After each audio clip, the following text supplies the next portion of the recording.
लोकमान्य टिळकांची आज 103वी पुण्यतिथी आहे.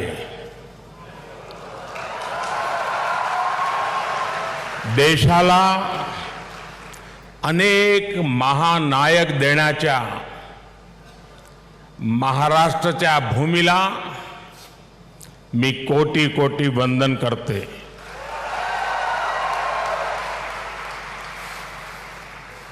कार्यक्रम में उपस्थित आदरणीय श्री शरद पवार जी, राज्यपाल श्रीमान रमेश बैस जी, महाराष्ट्र के मुख्यमंत्री श्रीमान एकनाथ शिंदे जी, उप मुख्यमंत्री श्रीमान देवेंद्र फडणवीस जी, उप मुख्यमंत्री श्रीमान अजीत पवार जी, ट्रस्ट के अध्यक्ष श्रीमान दीपक तिलक जी, पूर्व मुख्यमंत्री मेरे मित्र श्रीमान सुशील कुमार शिंदे जी, तिलक परिवार के सभी सम्मानित सदस्यगण एवं उपस्थित भाई और बहनों, आज का ये दिन मेरे लिए बहुत अहम है. मैं यहां आकर जितना उत्साहित हूं उतना ही भावुक भी हूं. आज हम सब के आदर्श और भारत के गौरव बाल गंगाधर तिलक जी की पुण्यतिथि है. साथ ही आज अन्ना भाऊ साठे जी की जन्म जयंती भी है. लोकमान्य तिलक जी तो हमारे स्वतंत्रता इतिहास के माथे के तिलक है.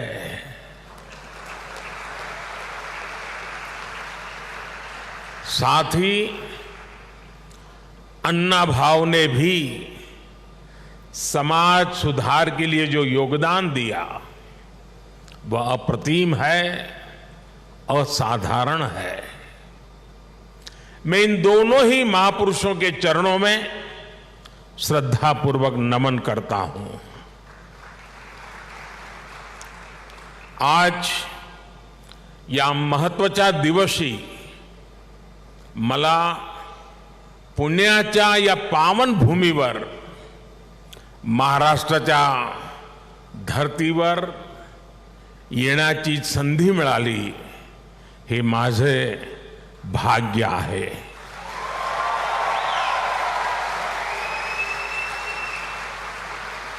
ये पुण्यभूमि छत्रपति शिवाजी महाराज की धरती है. ये चाफेकर बंधुओं की पवित्र धरती है. इस धरती से ज्योतिबा फुले, सावित्रीबाई फुले की प्रेरणाएं और आदर्श जुड़े हैं. अभी कुछ ही देर पहले मैंने दगड़ू सेठ मंदिर में गणपति जी का आशीर्वाद भी लिया. ये भी पुणे जिले के इतिहास का बड़ा दिलचस्प पहलू है. दगड़ू सेठ पहले व्यक्ति थे जो तिलक जी के आह्वान पर गणेश प्रतिमा की सार्वजनिक स्थापना में शामिल हुए थे. मैं इस धरती को प्रणाम करते हुए इन सभी महान विभूतियों को श्रद्धापूर्वक नमन करता हूं. साथियों, आज पुणे में आप सबके बीच मुझे जो सम्मान मिला है ये मेरे जीवन का एक अविस्मरणीय अनुभव है. जो जगह, जो संस्था सीधे तिलक जी से जुड़ी रही हो उसके द्वारा लोकमान्य तिलक नेशनल अवार्ड मिलना मेरे लिए सौभाग्य की बात है। मैं इस सम्मान के लिए हिंद स्वराज संघ का और आप सभी का पूरी विनम्रता के साथ हृदय से आभार व्यक्त करता हूं। और मैं ये भी कहना चाहूंगा,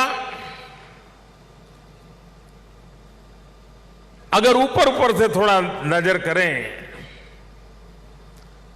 तो हमारे देश में काशी और पुणे दोनों की एक विशेष पहचान है। विद्वत्ता यहां पर चिरंजीव है, अमरत्व को प्राप्त हुई है।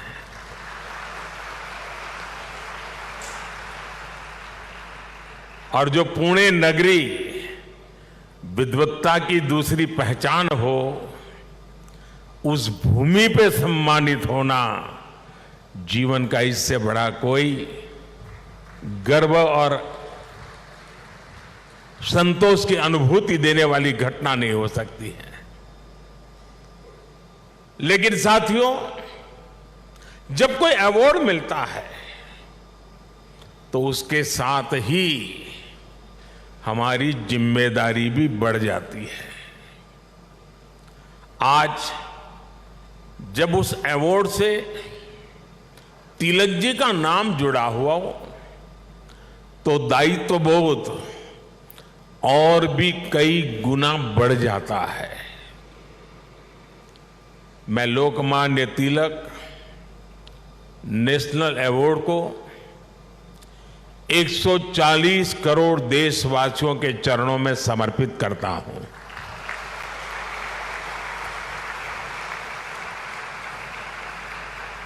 मैं देशवासियों को विश्वास भी दिलाता हूं कि उनकी सेवा में, उनकी आशाओं अपेक्षाओं की पूर्ति में कोई कोर कसर बाकी नहीं छोड़ूंगा। जिनके नाम में गंगाधर हो, उनके नाम पर मिले इस अवार्ड के साथ जो धनराशि मुझे दी गई है वो भी गंगा जी को समर्पित कर रहा हूं। मैंने पुरस्कार राशि नमामि गंगे परियोजना के लिए दान देने का निर्णय लिया है। साथियों, भारत की आजादी में लोकमान्य तिलक की भूमिका को, उनके योगदान को कुछ घटनाओं और शब्दों में नहीं समेटा जा सकता है। तिलक जी के समय और उनके बाद की स्वतंत्रता संग्राम से जुड़ी जो भी घटनाएं और आंदोलन हुए, उस दौर में जो भी क्रांतिकारी और नेता हुए, तिलक जी की छाप सब पर थी, हर जगह थी। इसलिए खुद अंग्रेजों को भी तिलक जी को the father of the Indian unrest कहना पड़ा था। तिलक जी ने भारत के स्वतंत्रता आंदोलन की पूरी दिशा ही बदल दी थी। जब अंग्रेज कहते थे कि भारतवासी देश चलाने के लायक नहीं है, तब लोकमान्य तिलक ने कहा कि स्वराज्य हमारा जन्मसिद्ध अधिकार है। अंग्रेजों ने धारणा बनाई थी कि भारत की आस्था, संस्कृति, मान्यताएं, ये सब पिछड़ेपन का प्रतीक है। लेकिन तिलक जी ने इसे भी गलत साबित किया। इसलिए भारत के जनमानस ने न केवल खुद आगे आकर तिलक जी को लोकमान्यता दी, बल्कि लोकमान्य का खिताब भी दिया।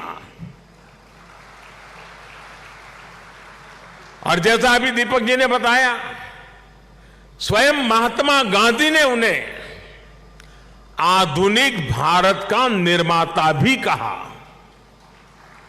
हम कल्पना कर सकते हैं कि तिलक जी का चिंतन कितना व्यापक रहा होगा, उनका विजन कितना दूरदर्शी रहा होगा। साथियों, एक महान नेता वो होता है जो एक बड़े लक्ष्य के लिए न केवल खुद को समर्पित करता है, बल्कि उस लक्ष्य की प्राप्ति के लिए संस्थाएं और व्यवस्थाएं भी तैयार करता है। इसके लिए हमें सबको साथ लेकर आगे बढ़ना होता है, सबके विश्वास को आगे बढ़ाना होता है। लोकमान्य तिलक के जीवन में हमें ये सारी खूबियां दिखती हैं। उन्होंने अंग्रेजों ने जब उन्हें जेल में डाला, उन पर अत्याचार हुए, उन्होंने आजादी के लिए त्याग और बलिदान की पराकाष्ठा की, लेकिन साथ ही उन्होंने टीम स्पिरिट के, सहभाग और सहयोग के अनुकरणीय उदाहरण भी पेश किए। लाला लाजपत राय और बिपिन चंद्र पाल के साथ उनका विश्वास, उनकी आत्मीयता भारतीय स्वतंत्रता संग्राम का स्वर्णिम अध्याय है। आज भी जब बात होती है तो लाल बाल पाल के तीनों नाम एक त्रिशक्ति के रूप में याद किए जाते हैं। तिलक जी ने उस समय आजादी की आवाज को बुलंद करने के लिए पत्रकारिता और अखबार की अहमियत को भी समझा। अंग्रेजी में तिलक जी ने, जैसा शरद राव ने कहा, द मराठा साप्ताहिक शुरू किया। मराठी में गोपाल गणेश अगरकर और विष्णु शास्त्री चिपलुंकर जी के साथ मिलकर उन्होंने केसरी अखबार शुरू किया। 140 से भी ज्यादा समय से केसरी अनवरत आज भी महाराष्ट्र में छपता है, लोगों के बीच पढ़ा जाता है। ये इस बात का सबूत है कि तिलक जी ने कितनी मजबूत नींव पर संस्थाओं का निर्माण किया था। साथियों, संस्थाओं की तरह लोकमान्य तिलक ने परंपराओं को भी पोषित किया। उन्होंने समाज को जोड़ने के लिए सार्वजनिक गणपति महोत्सव की नींव डाली। उन्होंने छत्रपति शिवाजी महाराज के साहस और आदर्शों की ऊर्जा से समाज को भरने के लिए शिव जयंती का आयोजन शुरू किया। ये आयोजन भारत को सांस्कृतिक सूत्र में पिरोने के अभियान भी थे और इनमें पूर्ण स्वराज की संपूर्ण संकल्पना भी थी। यही भारत की समाज व्यवस्था की खासियत रही है। भारत ने हमेशा ऐसे नेतृत्व को जन्म दिया है जिसने आजादी जैसे बड़े लक्ष्यों के लिए भी संघर्ष किया और सामाजिक बुराइयों के खिलाफ नई दिशा भी दिखाई। आज की युवा पीढ़ी के लिए यह बहुत बड़ी सीख है। भाइयों और बहनों, लोकमान्य तिलक इस बात को भी जानते थे कि आजादी का आंदोलन हो या राष्ट्र निर्माण का मिशन, भविष्य की जिम्मेदारी हमेशा युवाओं के कंधों पर होती है। वो भारत के भविष्य के लिए शिक्षित और सक्षम युवाओं का निर्माण चाहते थे। लोकमान्य में युवाओं की प्रतिभा पहचानने की जो दिव्य दृष्टि थी, इसका एक उदाहरण हमें वीर सावरकर से जुड़े घटनाक्रम में मिलता है।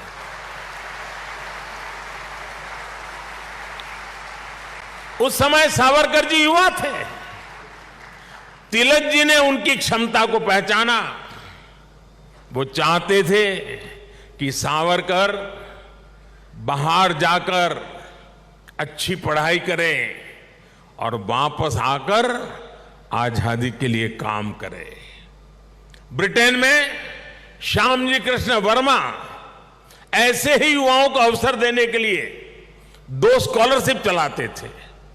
एक स्कॉलरशिप का नाम था छत्रपति शिवाजी स्कॉलरशिप और दूसरी स्कॉलरशिप का नाम था महाराणा प्रताप स्कॉलरशिप।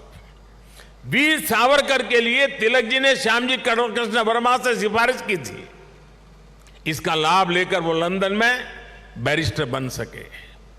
ऐसे कितने ही युवाओं को तिलक जी ने तैयार किया।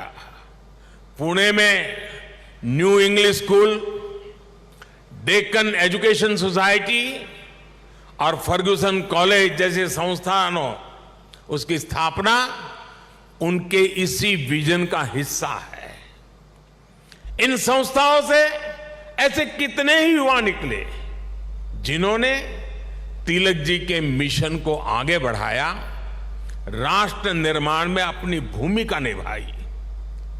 व्यवस्था निर्माण से संस्था निर्माण, संस्था निर्माण से व्यक्ति निर्माण और व्यक्ति निर्माण से राष्ट्र निर्माण, ये विजन राष्ट्र के भविष्य के लिए रोड मैप की तरह होता है। इसी रोड मैप को आज देश प्रभावी ढंग से फॉलो कर रहा है। साथियों, वैसे तो तिलक जी पूरे भारत के लोकमान्य नेता है, लेकिन जैसे पुणे और महाराष्ट्र के लोगों के लिए उनका एक अलग स्थान है, वैसा ही रिश्ता गुजरात के लोगों का भी उनके साथ है।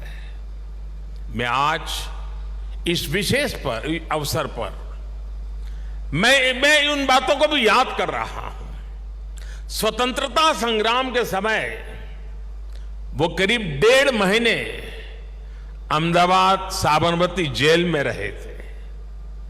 इसके बाद 1916 में तिलक जी अहमदाबाद आए और आपको जानकर के खुशी होगी, उस समय जब अंग्रेजों की पूरी तरह जुल्म चलते थे, अहमदाबाद में तिलक जी के स्वागत में और उनको सुनने के लिए उस जमाने में 40,000 से ज्यादा लोग उनका स्वागत करने के लिए आए थे। और खुशी की बात यह है कि उनको सुनने के लिए उस समय ऑडियंस में सरदार वल्लभ भाई पटेल भी थे।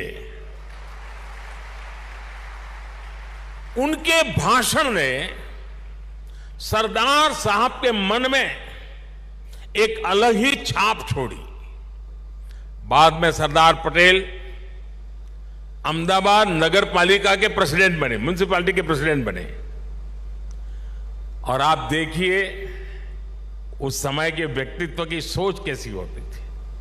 उन्होंने अहमदाबाद में तिलक जी की मूर्ति लगाने का फैसला किया।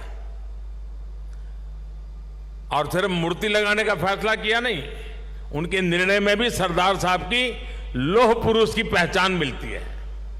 सरदार साहब ने जो जगह चुनी वो जगह थी विक्टोरिया गार्डन। अंग्रेजों ने रानी विक्टोरिया की हीरक जयंती मनाने के लिए अहमदाबाद में 1897 में 1897 में विक्टोरिया गार्डन का निर्माण किया था। यानी ब्रिटिश महारानी के नाम पर बने पार्क में उनकी छाती पर सरदार पटेल ने इतने बड़े क्रांतिकारी लोकमान्य तिलक की मूर्ति लगाने का फैसला कर लिया।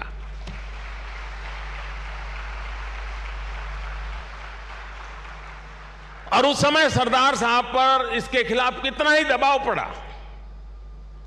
उन्हें रोकने की कोशिश हुई, लेकिन सरदार तो सरदार थे। सरदार ने कह दिया वो अपना पद छोड़ देना पसंद करेंगे, लेकिन मूर्ति तो वहीं पर लगेगी। और वो मूर्ति बनी और 1929 में उसका लोकार्पण महात्मा गांधी ने किया। अहमदाबाद में रहते हुए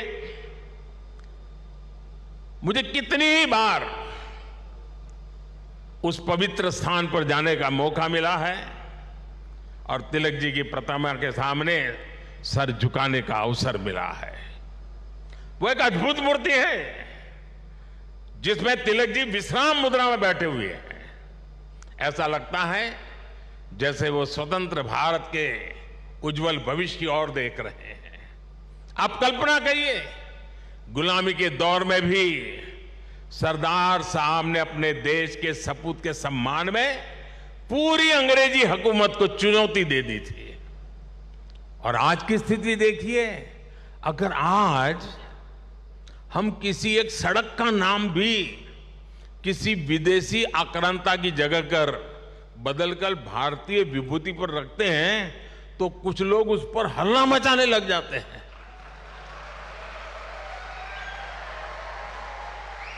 उनकी नींद खराब हो जाती है। साथियों, ऐसा कितना ही कुछ है जो हम लोकमान्य तिलक के जीवन से सीख सकते हैं। लोकमान्य तिलक गीता में निष्ठा रखने वाले व्यक्ति थे।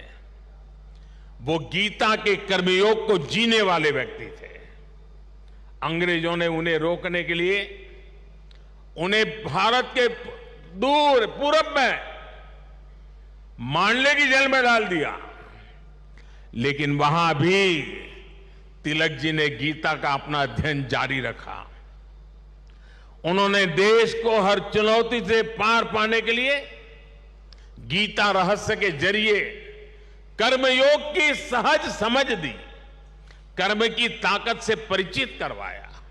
साथियों, बाल गंगाधर तिलक जी के व्यक्तित्व के एक और पहलू की तरफ मैं आज देश के युवा पीढ़ी का ध्यान आकर्षित करना चाहता हूं। तिलक जी की एक बड़ी विशेषता थी कि वो लोगों को खुद पर विश्वास करने के बड़े आग्रही थे और करना सिखाते थे। वो उन्हें आत्मविश्वास से भर देते थे। पिछली शताब्दी में जब लोगों के मन में ये बात बैठ गई थी कि भारत गुलामी की बेड़ियां नहीं तोड़ सकता, तिलक जी ने लोगों को आजादी का विश्वास दिया। उन्हें हमारे इतिहास पर विश्वास था, उन्हें हमारी संस्कृति पर विश्वास था, उन्हें अपने लोगों पर विश्वास था, उन्हें हमारे श्रमिकों उद्यमियों पर विश्वास था, उन्हें भारत के सामर्थ्य पर विश्वास था। भारत की बात आते ही कहा जाता था यहां के लोग ऐसे ही हैं, हमारा कुछ नहीं हो सकता। लेकिन तिलक जी ने हीन भावना के इस मिथक को तोड़ने का प्रयास किया, देश को उसके सामर्थ्य का विश्वास दिलाया। साथियों, अविश्वास के वातावरण में देश का विकास संभव नहीं होता। कल मैं देख रहा था, पुणे के ही एक सज्जन श्रीमान मनोज पोचाट जी ने मुझे एक ट्वीट किया है। उन्होंने मुझे 10 साल पहले की मेरी पुणे यात्रा को याद दिलाया है। उस समय जिस फर्ग्यूसन कॉलेज की तिलक जी ने स्थापना की थी, उसमें मैंने तब के भारत में ट्रस्ट डेफिसिट की बात की थी। अब मनोज जी ने मुझे आग्रह किया है कि मैं ट्रस्ट डेफिसिट से ट्रस्ट सरप्लस तक की देश की यात्रा के बारे में बात करूं। मैं मनोज जी का आभार व्यक्त करूंगा कि उन्होंने इस अहम विषय को उठाया है। भाई और बहनों, आज भारत में ट्रस्ट सरप्लस पॉलिसी में भी दिखाई देता है और देशवासियों के परिश्रम में भी झलकता है। बीते 9 वर्षों में भारत के लोगों ने बड़े बड़े बदलावों की नींव रखी, बड़े बड़े परिवर्तन करके दिखाए। आखिर कैसे भारत दुनिया की 5वीं सबसे बड़ी अर्थव्यवस्था बन गया? ये भारत के लोग ही हैं जिन्होंने ये करके दिखाया। आज देश हर क्षेत्र में अपने आप पर भरोसा कर रहा है और अपने नागरिकों पर भी भरोसा कर रहा है। कोरोना के संकट काल में भारत ने अपने वैज्ञानिकों पर विश्वास किया और उन्होंने मेड इन इंडिया वैक्सीन बनाकर दिखाई और पुणे ने भी उसमें बड़ी भूमिका निभाई। हम आत्मनिर्भर भारत की बात कर रहे हैं क्योंकि हमें विश्वास है कि भारत ये कर सकता है। हम देश के आम आदमी को बिना गारंटी का मुद्रा लोन दे रहे हैं क्योंकि हमें उसकी ईमानदारी पर, उसकी कर्तव्य शक्ति पर विश्वास है। पहले छोटे छोटे कामों के लिए आम लोगों को परेशान होना पड़ता था। आज ज्यादातर काम मोबाइल पर एक क्लिक पर हो रहे हैं। कागजों को अटैच करने के लिए आपके अपने हस्ताक्षर पर भी आज सरकार विश्वास कर रही है।